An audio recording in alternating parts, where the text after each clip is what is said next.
మనం భస్మం ఎందుకు ధారణ చేయాలి?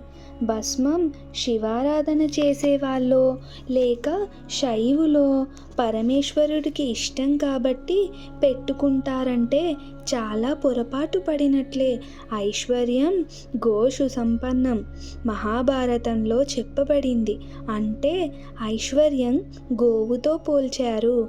గోవు ఎక్కడ ఉంటే అక్కడ ఐశ్వర్యం ఉంటుంది అని అర్థం. కొంతమంది అడగవచ్చు, ఏమని?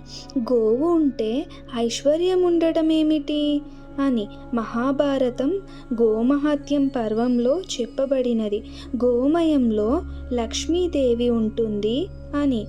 ఆ గోమయాన్ని మనం ముఠాలు అనగా గుండ్రముగా తయారు చేసి దానిని హుతం చేసి అనగా కాల్చి వచ్చినటువంటి బూడిదని మనం ధారణ చేస్తున్నాము.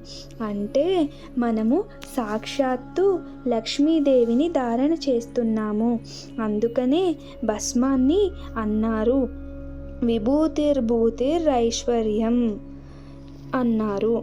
భస్మధారణ చేయడం వలన ఐశ్వర్యం కలుగుతుంది అని పండితులు పెద్దలు చెప్తూ ఉంటారు.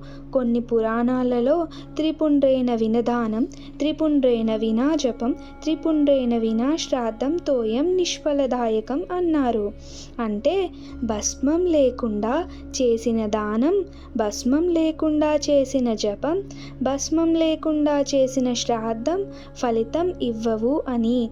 భస్మం ఎవరైనా ధారణ చేయవచ్చు. భస్మధారణ చేసి మహాలక్ష్మి పరమేశ్వర అనుగ్రహం పొంది అష్టైశ్వర్యాలు పొందవచ్చు. ఏమాత్రం సందేహం లేదు. జై శ్రీరామ్.